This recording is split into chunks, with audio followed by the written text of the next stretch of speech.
আনন্দপুরে ধর্ষণ দিয়ে প্রমোটারকে কুপিয়ে খুন। পরিবারের দাবি, ফোন পেয়ে বাড়ি থেকে বেরোন আরিফ। পুলিশ জানতে পেরেছে আরিফকে ফোন করে ডাকে তারই প্রতিবেশী আব্বাস। আর এই আব্বাস এবং আরো দুজনের বিরুদ্ধে অভিযোগ দায়ের করেছে আরিফের পরিবার। পুলিশের প্রাথমিক সন্দেহ ব্যবসায়িক শত্রুতার জেরে খুন হয়ে থাকতে পারেন আরিফ।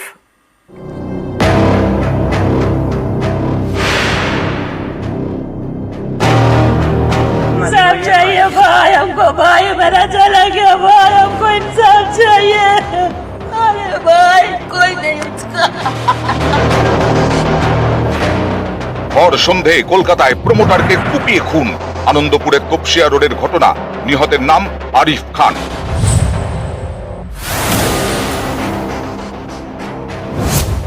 তার পরিবারের দাবি, শুক্রবার সন্ধে আরিফের মোবাইলে ফোন আসে। সেই ফোন পেয়ে বাড়ি থেকে বেরিয়ে যান আরিফ। এর 1 ঘন্টা পরে আরিফের ভাই দেখতে পান বাড়ির কাছেই রক্তাক্ত অবস্থায় পড়ে আরিফ। তখন নাকি আরিফ বলেন প্রতিবেশী আব্বাস তাকে কুপিয়েছেন। লাস্ট কথা বলেছিল আমি গেলাম, বলে ভাই ফোন মারিস, বলে আব্বাস বলে একটা ছেলে আছে, ওই মেরেছে। আব্বাস এখানেই থাকে। হ্যাঁ। এরপরে আরিফকে হাসপাতালে নিয়ে গেলে মৃত বলে ঘোষণা করেন চিকিৎসকরা। আব্বাস এবং আরো দুজনের বিরুদ্ধে খুনের অভিযোগ দায়ের করে আরিফের পরিবার। তদন্তে নেমে আশপাশের এলাকার সিসি ক্যামেরার ফুটেজ সংগ্রহ করে পুলিশ। পুলিশ জানতে পেরেছে আব্বাসই ফোন করে ডাকে আরিফকে।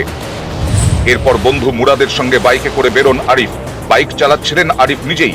বাড়ির কাছেই তাদের পথ আটকায় আব্বাস ও তার 2 সঙ্গী। তৎক্ষণাৎ চপার দিয়ে হামলা চালায় আব্বাসের ওপর। সেই সময় এলাকা থেকে পালান মুরাদ। मार चालू हुआ, चापड़ चलने लगा, तो हम लोग तो भाग गए लास्ट में। कौन था नहीं था, हाँ था, हम किसी को पहचाने।